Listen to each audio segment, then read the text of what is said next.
요한계시록 3장 14절부터 22절까지 교독하겠습니다.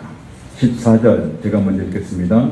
라오디게아의 교회 사자에게 편지하라. 아멘이시오. 충성되고 참된 증인이시오.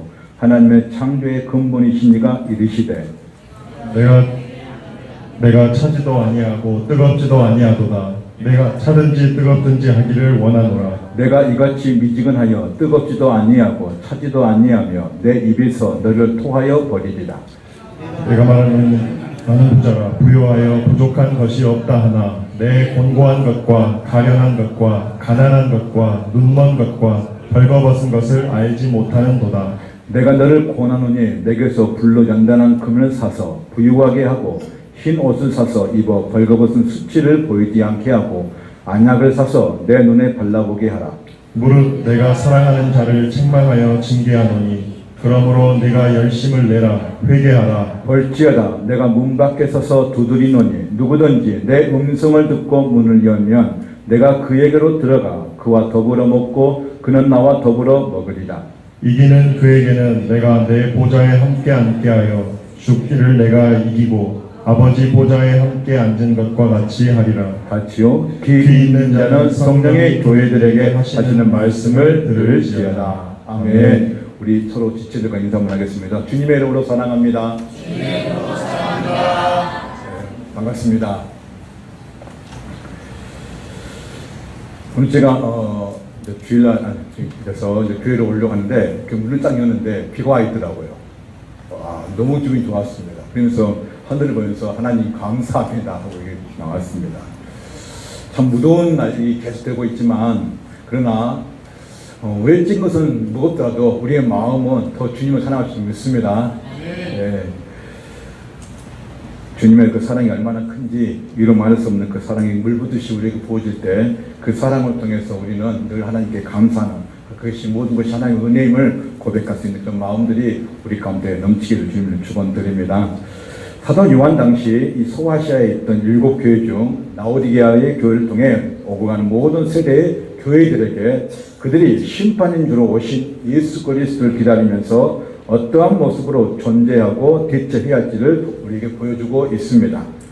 라오디게아는 소아시아 내륙과 바다로 나아가는 관문인 에베소를 연결하는 교통 요충지입니다.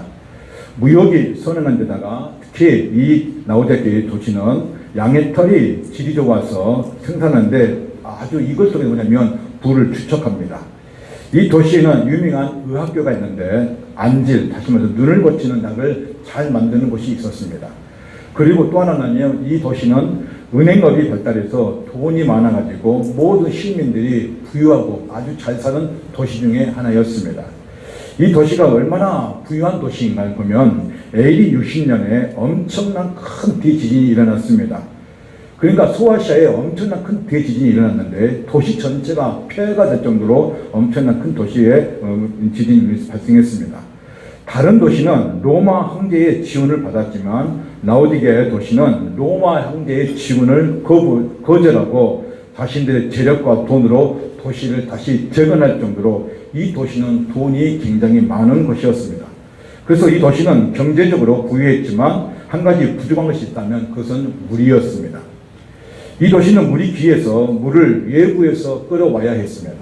특히 라오디게아의 북쪽 11km 지점에 히에볼이라는 뜨거운 온천수가 있고 그리고 골로새에 있는 물을 찬물로 끓여야 해가지고 온천수와 그 다음에 뜨거운 물과 찬물을 섞어가지고 그 파이프를 통해서 라오디게아 이 사람들은 물을 조금 받습니다. 그러니까 온천수와 뜨거운 물과 찬물이 오다 보니까 그 파이프로 오다 보니까 물이 섞여지니까 어떻게 될까요? 미지근해진 것입니다.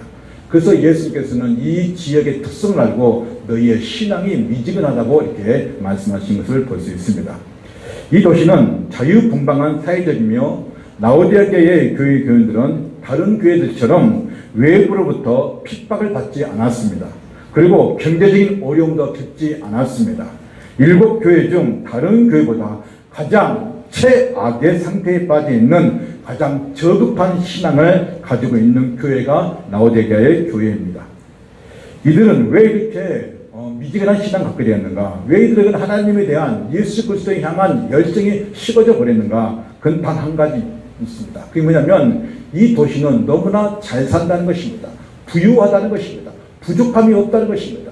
특히 나중에 보면 아시겠지만 이 도시 사람들은 가난한 것을 모릅니다. 그러니까 궁일이 여기는 마음도 없습니다. 그런 것을 예수님께서 하나하나 뭐냐면 다 지적한 것을 볼 수가 있습니다. 육신의 즐거움과 그 부유함을 채우기 위해서 이들은 더욱더 뭐냐면 쾌락의 중심으로 빠져 있는 도심을 볼 수 있습니다. 그러므로 예수님에 대한 그 사랑, 예수님에 대한 열정, 이 도시는 볼 수가 없었다는 것입니다. 그렇다면 라오디게에 두 가지 큰 문제가 있었는데 그 두 가지는 첫째는 무엇이냐면 미지근한 신앙을 가지고 있다는 것입니다. 자, 3장 15절 같이 한번 다시 읽겠습니다. 시작. 내 행위를 아노니 내가 차지도 아니하고 뜨겁지도 아니하도다 내가 차든지 뜨겁든지 하기를 원하노라 했습니다. 또 하나는 뭐냐면 영적 교만과 자기 자만에 빠져있는 교회라는 것입니다. 3장 17절입니다. 시작. 내가 말하기를 나는 부자라 부유하여 부족한 것이 없다 하나 내 곤고한 것과 가련한 것과 가난한 것과 눈먼 것과 벌거벗은 것을 알지 못하는도다. 아멘. 라오디아 교회의 문제가 경제적으로 부유하기 때문에 부족함이 없기 때문에 신앙은 완전히 제로였습니다. 미지근한 신앙이었습니다. 그 결과 영적 교만과 자기 자만에 빠져버렸던 것입니다.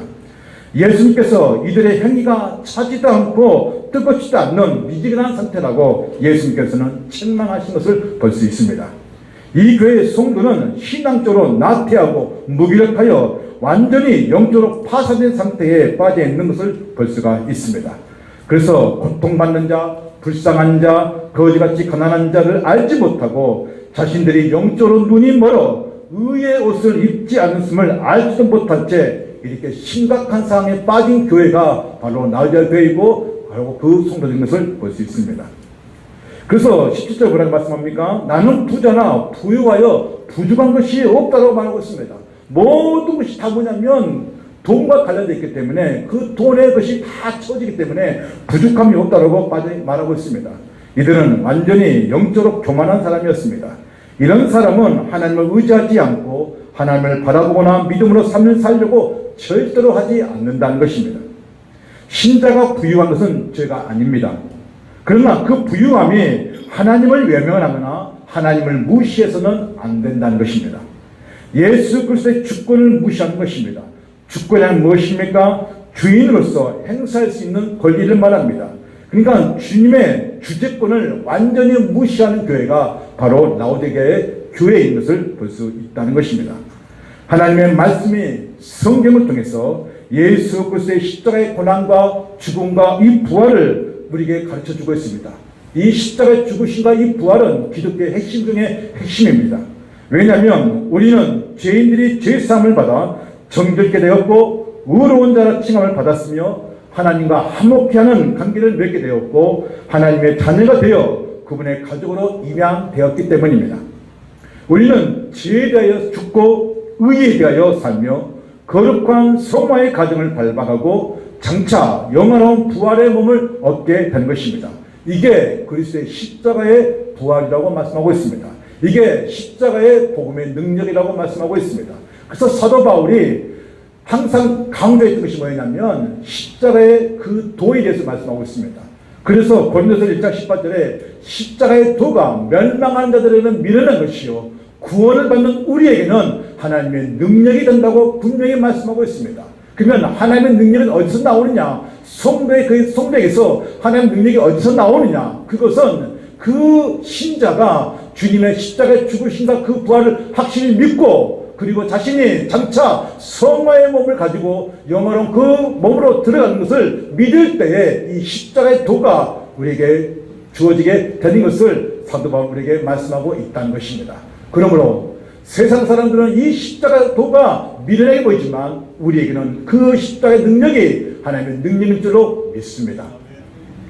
그렇다면 오늘 우리가 살아가는 것처럼 지금부터 600년 전 중세 말기 독일의 비텐베르크 정문에 마틴 루터가 역시 95개의 방방문을 붙였을 때 종교 개혁의 불씨가 시작되었던 것처럼 마틴 루터도 십자가의 복음을 놓지 않았던 것입니다. 그래서 그 루터는 이렇게 말합니다. 오직 십자가만이 우리의 신학이라고 선언할 정도였었습니다.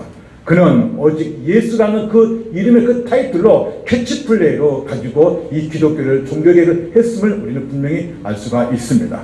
그렇다면 오늘 우리는 이 세 가지 오늘 그림을 잠깐 볼 것인데, 이 세 가지 그림은 예수님의 축구를 중심으로 세 가지 유형의 사람들을 우리가 볼 수 있다는 것입니다. 지금 우리가 살고 있는 이곳에 세 가지 유형을 가진 사람들이 있습니다. 첫 번째, 비그리스도인. 두 번째, 육신에 속한 그리스도인. 세 번째, 성령에 속한 그리스도인이 있다는 것입니다. 그러면 첫 번째, 예수님의 축구를 중심에 둔 그 첫 번째 사람은 어떤 사람이냐? 비그리스도인입니다. 이 사람은 뭐라고 하느냐? 불신자라고 말하고 있습니다. 에베소서 2장 1절부터 3절 같이 한번 읽겠습니다. 시작. 그는 허물과 죄로 죽었던 너희를 살리셨도다. 그때에 너희는 그 가운데서 행하여 이 세상 풍조를 따르고 공중의 권세자분들을 따랐으니 곧 지금 불순종의 아들들 가운데서 역사하는 영이라. 전에는 우리도 다 그 가운데서 우리의 육체의 욕심을 따라 지내며 육체와 마음이 원하는 것을 하여 다니들 같이 번지상 진노의 자녀였다고 말하고 있습니다. 그러니까 번지상 진노의 자녀가 누구냐? 그것은 하나님의 진노 아래에 있는, 하나님의 심판 아래에 있는 자가 누구냐? 그들은 불신자라고 말씀하고 있습니다. 이들은 어떤 사람이었습니까? 비그리스도인입니다. 우리가 지금 그림 보시면 그 그림 동그라미 뭐냐면 인간의 마음입니다. 근데 그 마음 안에 의자가 있습니다. 근데 그 의자의 그 중심에 누가 있습니까? 내가 있습니다. 그런데 그 중심, 그 마음 중심, 그 밖에 누가 있습니까? 예수 십자가가 있습니다. 그러니까 비그리스도인, 불신자들은 예수님 마음에 두지 않고 밖에 둔다는 것이죠. 전혀 알지 못한 상태인데 그 점들은 뭐냐면 지금 일상에서 일어나고 있는 그것을 뭐냐면 점으로 표시했습니다. 그러니까 일상에 일어나고 있는 모든 것들이 뭐냐면 규칙적이지 않고 불균형적으로 보여진 것은 뭐냐면 이 불신자들의 삶은 오직 예수 그리스도를 모르기 때문에 자신의 중심적으로 자기 중심적 삶을 살고 자기의 합리적인 삶을 살고 있다는 것을 우리에게 보여주고 있다는 것입니다. 그러니까 이들은 본능적으로 자기의 감정적으로 자기 이주로 뭐냐면 삶을 사는 것을 볼 수 있습니다. 그런데 이 불신자들의 세 가지 특징이 뭐냐면 첫째는 세상 풍조를 따라간다는 것입니다. 두 번째는 공중의 권세자들을 따른다겠습니다. 그래서 공중의 권세자가 뭐냐면 사단입니다. 마귀입니다. 귀신입니다. 그러니까 사단과 마귀의 귀신의 종노를 하면서 사는 자들이 바로 불신자라는 것입니다. 세 번째 무엇이었습니까? 육체의 욕심과 본능을 따라 사는 자라고 분명히 뭐냐면 지적하고 있습니다. 그래서 육체의 욕심과 본능이 뭡니까? 그렇죠. 음란과 정욕과 탄식 이런 모든 것들을 추구하며 쾌락을 추구하는 사람들이 바로 비그리스도인, 바로 불신자라고 분명히 말씀을 하고 있습니다. 왜냐하면 이들은 권중권세자들, 그들을 사단을 종이 되기 때문에 그들이 원하는, 사단이 원하는 그런 삶을 살고 있다는 것을 우리에게 보여주고 있는 것입니다. 그러면 첫째 그들은 세속적인 가치관과 세속적인 모습으로 그들은 살아가고 있음을 분명히 우리에게 보여주고 있습니다. 그러므로 자기의 욕망과 충동 그리고 감정대로 살아가는 이들의 모습을 통해서 이 그리스도인들은 지금 하나님의 심판 아래에 있는 죄인임을 분명히 말씀하고 있습니다. 두 번째, 예수님의 주권의 중심에 둔 두 번째 유형의 사람이 있습니다. 이 사람은 누구냐? 육신에 속한 그리스도인입니다. 이들은 누굴까요? 중간에 낀 신자라는 것입니다. 같이 한번 읽겠습니다. 고린도전서 3장 1절 2절 3절입니다. 시작. 형제들아, 내가 신령한 자들을 대함과 같이 너희에게 말할 수 없어서 육신에 속한 자 곧 그리스도 안에서 어린아이들을 대함과 같이 하노라. 내가 너희를 젖으로 먹이고 밥으로 하지 아니하노니 이는 너희가 감당하지 못하였으니와 지금도 못하리라. 너희는 아직도 육신에 속한 자로다. 너희 가운데 시기와 분쟁이 있으니 어찌 육신에 속하여 사람을 따라 행함이 아니오라 했습니다. 오늘 여기서 보시면 육신에 속한 사람, 다시 말해서 교회를 다녀요. 신자예요. 그런데 그 그림 보시면 똑같이 불신자들은 그 마음의 그 중심에 누가 있습니까? 내가 있습니다. 그런데 불신자는 그리스도 예수님 내 마음 밖에 있지만, 그러나 여기서 보시면 육신에 속한 사람은 저 그림 보시면 예수님을 마음에 두고 있어요. 근데 그 중심은 누가 있습니까? 나야라는 존재가. 이들이 뭐냐면 육신에 속한 사람이라는 것입니다. 철저하게 자기 중심의 삶을 살고 있음을 볼 수가 있다는 것입니다. 그러니까 이 점도 똑같이 어수선하죠. 불균형적입니다. 균형 잡힌 삶을 살 수가 없다는 것입니다. 왜냐하면 이들이 똑같이 뭐냐면 교회 다니지만 자기의 감정대로 자기의 느낌대로 똑같이 불신자와 함께 살고 있음을 보여주고 있다는 것입니다. 바울은 오늘 우리에게 분명히 말씀하고 있습니다. 그리스도 안에서 영적으로 어린아 같다고 분명히 말하고 있습니다. 그러니까 몸은 어린인데 생각하는 것 그리고 말하는 것이 어린아이 같다고 말하고 있다는 것입니다. 신앙생활은 오래되었지만 성숙하지 못하고 기초적인 것도 모르고 신앙생활을 한다는 것입니다. 바울은 영적으로 어린아이같이 있기 때문에 2절을 뭐라고 말씀하셨습니까? 젖을 먹인다는 거예요. 그러니까 몸은 육신은 어린데 여전히 밥을 떠서 먹어야 되는데 단단한 음식을 먹어야 되는데 단단한 음식을 먹지 말고 젖병을 계속 물고 있다는 것입니다. 이런 신자를 뭐라 한다고요? 육신에 속한 자라고 말하고 있다는 것입니다. 한국교회가 얼마나 많은 어려움을 당하고 있습니까? 분열과 분쟁과 다툼과 시기와 질투 속에서 교회가 깨지고 무너진 것을 우리는 눈으로 직접 보았습니다. 사랑해도 못하는 판에 오히려 더 약한 자를 무너뜨리고 짓밟는 일들이 이 교회 안에 얼마나 많이 일어나고 있습니까? 교회라는 특수한 기관이 오직 하나님의 말씀만이 진리인 이 거룩한 교회에서 세상의 논리와 관점에서 말하고 그것으로 잣대를 쥐고 거기에 못 미치면 짓밟는 일들이 이 교회 안에 얼마나 많이 일어나고 있습니까? 큰 도시나 작은 도시나 심지어는 시골교회에서도 이런 일들이 일어나고 있지 않습니까? 사랑하는 성도님, 교회 안에서는 어느 누구도 무시해서는 안 됩니다. 연약한 자가 있으면 더 세워주고 인정해 줘야 한다는 것입니다. 여러분이 어리시다면 교회 안에 지나가는 우리 주일학교 아이들, 우리 친구들 학생들한테 칭찬해 주시길 바랍니다. 그리고 인정해 주시길 바랍니다. 그리고 따뜻한 말 한마디 해 주시기 바랍니다. 따라서 하십시오. 너는 최고다. 너는 최고다. 너는 하나님께서 세계를 움직이는 아이가 될 것이다. 이렇게 칭찬해 주시길 바랍니다. 어려울 때 그렇게 하시겠죠? 그렇게 해주시기 바랍니다. 이 아이는 누군가의 그 어린의 말 한마디 때문에 힘을 얻어서 자기의 그 존재감을 다시 뭐냐면 점검하게 되고 이 존재감에서 다시 뭐냐면 자신이 그 존재감이 세워지는 것을 우리는 똑똑히 우리 눈으로 보게 될 것입니다. 그러면 우리는 우리의 언어가 우리의 말이 얼마나 능력이 있냐 그것이 그 능력이 뭐냐면 십자가의 능력으로 우리에게 말하고 있다는 것입니다. 그러므로 어린 대신 우리가 우리의 아이들에게 우리 중학교 아이와 우리 친구들 학생들에게 분명히 말해주시기 바랍니다. 너는 하나님의 자녀라고 말입니다. 제가 읽었던 책 중에 아주 제가 이게 감동한데 이거 베스트셀러 중에 있습니다. 아주 오래된 책이지만 로버트 멍어라는 책이 있습니다. 굉장히 얇아요. 근데 이 책 제목이 뭐냐면 내 마음에 그리스도의 집이라는 것입니다. 혹시 집에 있으면 다시 한번 읽어보시기 바랍니다. 이 내용 어떤 내용이냐면 예수님이 이제 우리 그 저자의 마음에 들어왔습니다. 근데 그 저자의 집 안에는 뭐를 표현하고 있냐면 서재가 있고 식당이 있고 거실이 있고 작업실이 있고 침실이 있습니다. 근데 예수님께서 이 그 신자 안에 거실과 그 다음에 주방과 다 다니면서 봤습니다. 다 보여줬습니다. 다 보여줬어요. 예수님 여기서 보세요. 예수님 여기서 보세요. 다 보여줬습니다. 그런데 딱 하나 보여주기, 그러니까 예수님도 보여주기 싫은 내 마음에 한 방이 있었습니다. 근데 그 방이 뭐냐면 다락방입니다. 근데 그 마음 한 구석에 그 캄캄한 그 다락방 안에 무엇이 있었냐면 과거의 상처, 내면의 상처, 그리고 숨겨두고 싶은 그런 공간이 이 다락방, 그 저자의 그 마음 한 구석에 있었던 것입니다. 그러니까 예수님이 그 캄캄한 그 다락방을 보여달라고 합니다. 근데 뭐냐면 저자가 안 돼요. 이 방을 절대 들어올 수 없습니다. 그런 것입니다. 왜냐하면 나만이 감추고 싶은 그 방에 있었던 것이거든요. 근데 예수님께서 보여달라고 합니다. 근데 그 캄캄한 방에는 아무도 한 번도 누구도 들어가지 않는 방이었는데 예수님께서 그 방을 보여달라고 합니다. 그 내면 아팠던 상처들, 예수님께서 그 방을 들어가셨을 때 이제 어둠이 물러가고 환한 방이 되어서 이 방이 바로 치유되는 방이라고 말하고 있습니다.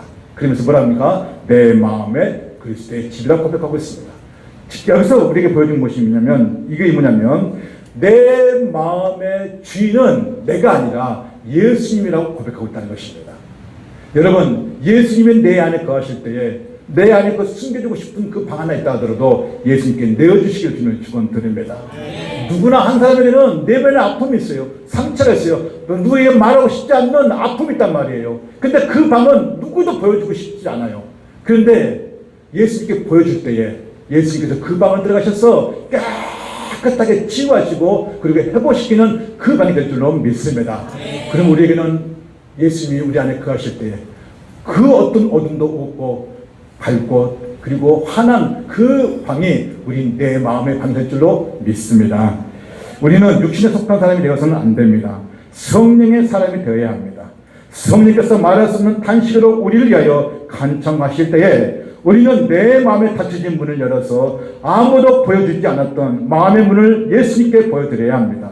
그리고 그 방을 깨끗하게 청소를 해야 합니다. 어두웠던 다락방에 햇빛이 들어와야 하는 것입니다. 세 번째, 예수님의 주권을 중심에 두었던 유형의 사람. 세 번째는요, 성령에 속한 사람입니다. 이 사람은 예수님을 위해 사는 사람입니다. 아멘. 그 신자가 누굴까요? 바로 샘물교회 모든 성도입니다. 아멘. 갈라디 2장 10절입니다. 같이 읽겠습니다. 시작. 내가 그리스도와 함께 십자가에 못 박혔나니 그런즉 이제는 내가 사는 것이 아니요 오직 내 안에 그리스도께서 사시는 것이라. 이제 내가 육체 가운데 사는 것은 나를 사랑하사 나를 위하여 자기 자신을 버리신 하나님의 아들을 믿는 믿음 안에 사는 것이라. 아멘. 자, 보시죠. 이 그림 보시면 이 마음의 그 중심에 그 의자에 누가 계십니까? 예수님이 계십니다. 그리고 나는요 그 의자에 내려와 있습니다. 이제까지는 비그리스도인 불신자나 육에 속한 사람은 그 중심 누구였냐면 나였었습니다. 그러나 성령에 속한 사람은 그 마음의 그 중심은 누구냐면 예수 그리스도이십니다. 예수님이 그 마음의 중심에 계실 때에 아까 그 그림처럼 균형 잡힌 삶을 산다는 거예요. 균형 잡힌 삶을 산다는 건 뭐냐면 모든 것이 하나님이 주인 되심을 고백하기 때문에 내 가장 취약한 것, 내가 지금 가장 마음 아파하는 그런 부처나 그 빛까지도 예수님께서 뭐냐면 주인이시기 때문에 책임을 지신다는 것입니다. 내어드리기 때문에 그 영혼은, 그 신자는, 성령에 속한 사람은 성령의 의잠사를 하기 때문에 언제나 주님과 교제하며 사귐을 통해서 주님을 기쁘시게 드리는 그런 삶을 살려고 한다는 것입니다. 그래서 그분은 철저하게 은혜의 방편이 설교와 말씀과 그 기도를 통해서 치유와 회복이 그 삶 가운데 계속 뭐냐면 일어나고 있는 것을 볼 수 있습니다. 그러면 여기서 보시면 성령에 속한 사람 그 특징이 무엇이었습니까? 첫 번째는 신자는 십자가에 못 박혔다는 것입니다. 두 번째, 신자 마음에 그리스도가 사신다는 것입니다. 세 번째, 믿음으로 살아간다는 것입니다. 이 세 가지 그 특징이 그들에게 있다는 것입니다. 신앙이 성숙하다는 것은 무엇입니까? 자기의 뜻을 죽이려고 하는 사람입니다. 교회 안에서, 가정에서, 그리고 직장에서 동일한 마음으로 자기를 주인으로 삼는 것을 살려고 하는 그런 힘쓰는 자가 성령에 속한 사람입니다. 때로는 넘어지고 때로는 괴롭고 때로는 말할 수 없는 그 탄식 가운데 있다 할지라도 성령에 속한 사람은 늘 성령의 그 세미한 음성, 들리지 않는 그 들리는 그 생명의 음성을 듣고 살기 때문에 언제나 주님의 위로가 있음을 믿기 때문에 그분을 의지할 때 사람들로부터 의지가 아니라 성령의 의지로 살기 때문에 언제나 그분의 삶은 풍성한 삶이었고 그리고 기쁨과 그 즐거움의 삶을 살게 된다는 것입니다. 그래서 바울이 뭐라 했습니까? 기뻐하라는 것입니다. 고난 중에도 기뻐할 수 있는 것은 그가 성령에 속한 사람이기 때문에 고난 가운데서 기뻐할 수 있다는 것입니다. 사랑하는 성도님, 여러분의 삶도 마찬가지입니다. 혹시 고난 중에 있습니까? 어려움 중에 있습니까? 말 못하는 어떤 상황 가운데 있습니까? 그렇다면 여러분 기뻐하십시오. 그게 성령에 속한 사람들의 특징 중에 하나라는 것입니다. 또 하나는 뭐요? 믿음으로 살려고 한다는 것입니다. 이게 절대로 바꿔서는 안 된다. 이게 균형 잡힌 삶이 되는 것입니다. 어떤 상황에서도 반드시 주님을 위해 사는 거룩한 신자가 되시기를 주님을 축원드립니다. 그래서 바울이 뭐라 합니까? 나를 위해 십자가에 죽으신 예수님의 그 사랑을 깊이 묵상할 때 그 십자가의 은혜가 얼마나 감사한지를 안다갑니다. 바울처럼 조금이나마 자신의 뜻을 굽히고 이 일이 주님의 기뻐하신 줄 알기 때문에 그는 평생 주님을 위해 산다라고 말씀하고 있습니다. 우리는 성령에 속한 사람이 되어야 합니다. 우리 입술에서 말씀과 찬양이 흘러넘치고 우리의 마음에는 하나님을 기쁘시게 하는 힘쓰는 마음이 우리에게 있는 것입니다. 내 행동도 거칠지 않고 세상에 주한 것들도 빠지지 않는 신자가 되어야 하는 것입니다. 특별히 교회 안에 중직자이신 장로님, 안수집사님 그리고 권사님들은 절대로 세상의 방법대로 교회 사역을 하시면 안 됩니다. 그리고 육신의 쾌락을 위해 세상이 한 것들을 좋아하거나 거기에 빠져서는 절대로 안 됩니다. 제가 무엇이라고 꼭 집어서는 말하지 않겠지만 거룩함을 훼손하는 일들과 행동은 절대로 해서는 안 됩니다. 계시록 7교회 중 최악의 교회인 라오디아 교회를 향하여 예수님께서는 책망과 주님의 교제를 원하고 있는 것을 볼 수 있습니다. 그렇다면 라오디아 교회를 통해 예수님이 유일한 주권자가 되시는 근거가 무엇인가를 말씀해 주고 있습니다. 3장 14절 시작. 라오디아 교회 사자에게 편지하라. 아멘이시오 충성되고 참된 증인이시오 하나님의 창조의 근본이시가 이르시되. 자, 세 가지 말씀입니다. 첫 번째요, 아멘이시오 했습니다. 그래서 아멘이란 뭐 어떻게 소개하느냐, 예수님의 약속의 성취자이고 진리라고 말씀하고 있다는 것입니다. 두 번째, 참된 증인이라고 말씀하고 있습니다. 하나님의 뜻을 끝까지 드러내시는 주님이라고 소개하고 있다는 것입니다. 세 번째, 하나님은 창조의 근본이시라고 말씀하고 있습니다. 창조의 근본이 무엇입니까? 바로 예수님께서 성부와 성자와 성령의 이름으로 이 만물을 만드시는 창조의 근원이시는 하나님이심을 드러내고 있음을, 그리고 그분을 통해서 통치하고 있음을 분명히 드러내고 있습니다. 그래서 아멘이시오 충성되고 참된 증인이시오 하나님의 창조의 근본이라고 말씀하고 있습니다. 그렇다면 왜 바로 이 14절에 예수님께서 이 말씀을 하셨냐는 것입니다. 이 라오디아 교회에 왜 이 말씀 하셨느냐, 그것은 이 라오디아 교회는 가장 큰 특징이 뭐였습니까? 부자예요. 부자. 부족함이 없다는 거예요. 그러니까 부자이기 때문에 예수님도 필요가 없다는 거예요. 나에게는 창조주가 필요 없다는 거예요. 왜요? 돈이면 다 되기 때문에.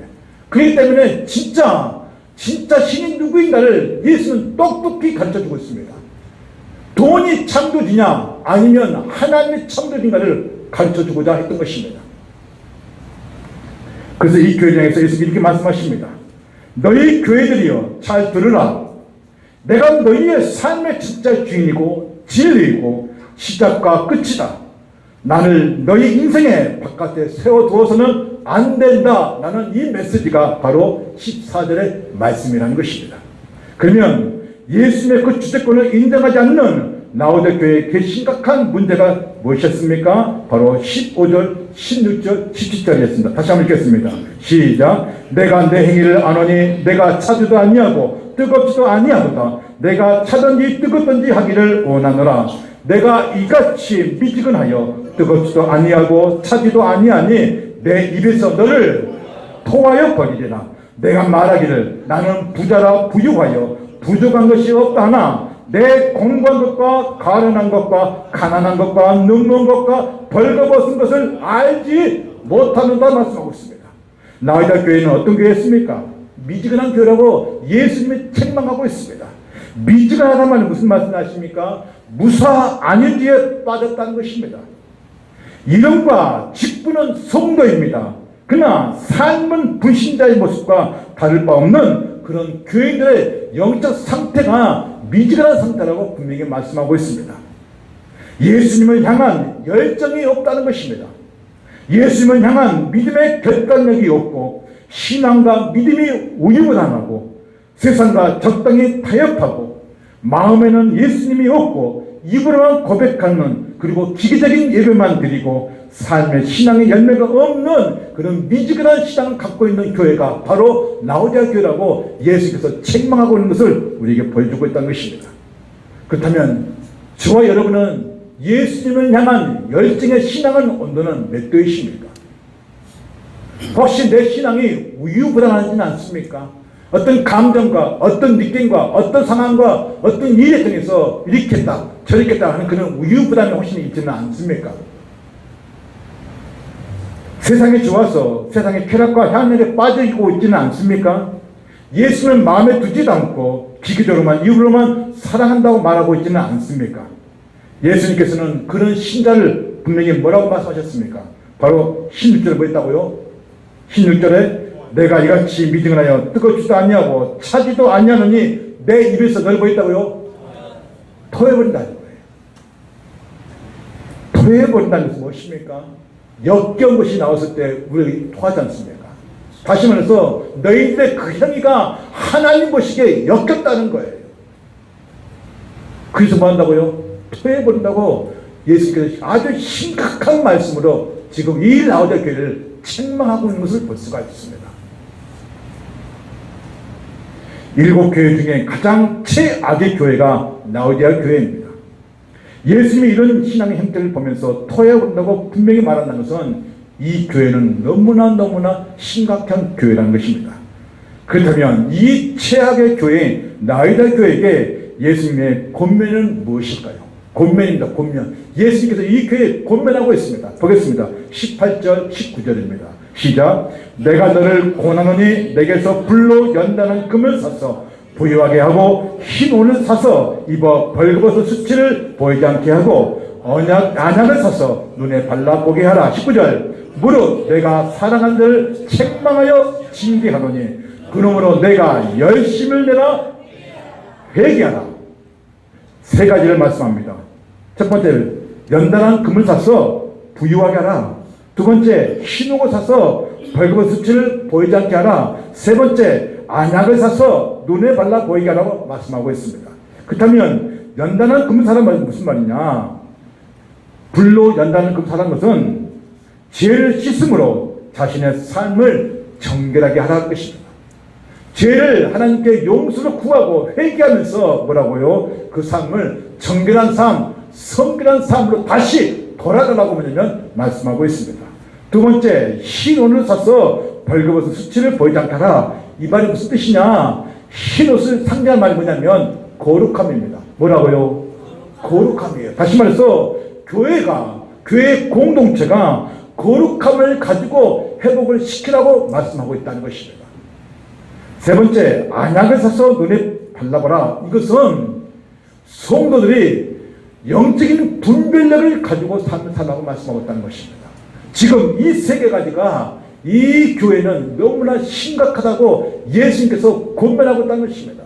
그래서 다시 이 세 가지를 회개하고 구하고 용서를 구해서 다시 회복하라고 예수님께서는 분명히 우리에게 말씀하고 있다는 것을 보여주고 있습니다.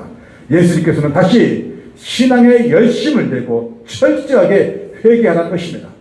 그것만이 살 길임을 예수님께서는 가장 최악의 교회인 라오디아 교회의 책망의 말씀으로 권면의 말씀으로 하고 있다는 것입니다. 이 말씀이 라오디아 교회만의 문제입니까? 아닙니다.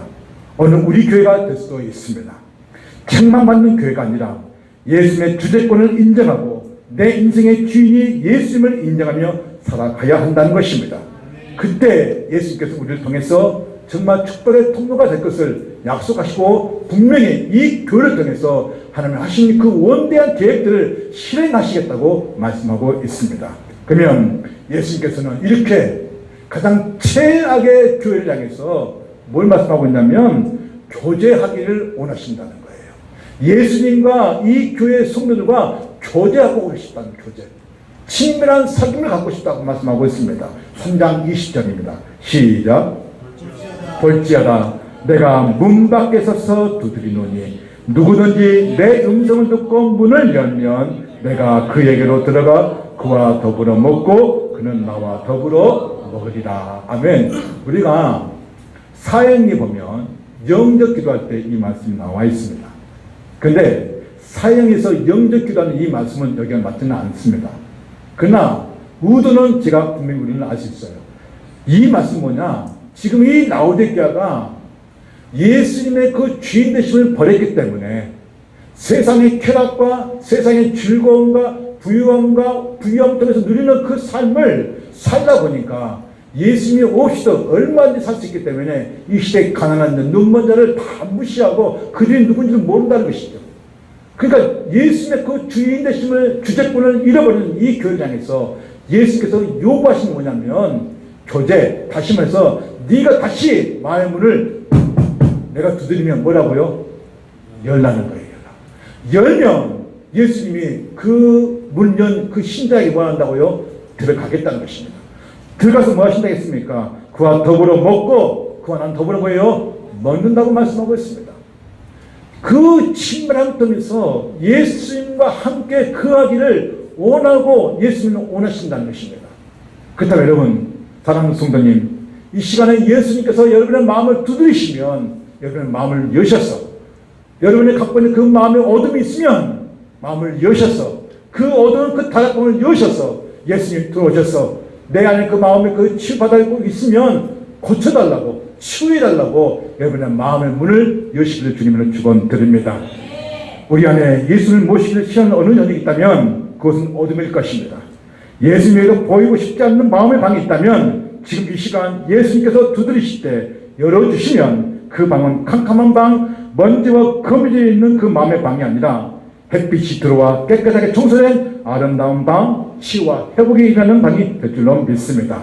그러므로 우리의 삶에 예수님을 절대적으로 주인으로 삼아야 하는 것입니다. 우리의 삶의 전부가 예수님이 되어야 하는 것입니다. 이것만이 내 신앙의 살 길이고 생명의 길임을 우리는 믿습니다. 말씀을 놓쳐서는 안 됩니다. 우리의 삶의 은혜의 방편인 설교와 말씀과 기도로 삶이 윤택해지기를 주님의 이름으로 축원드립니다.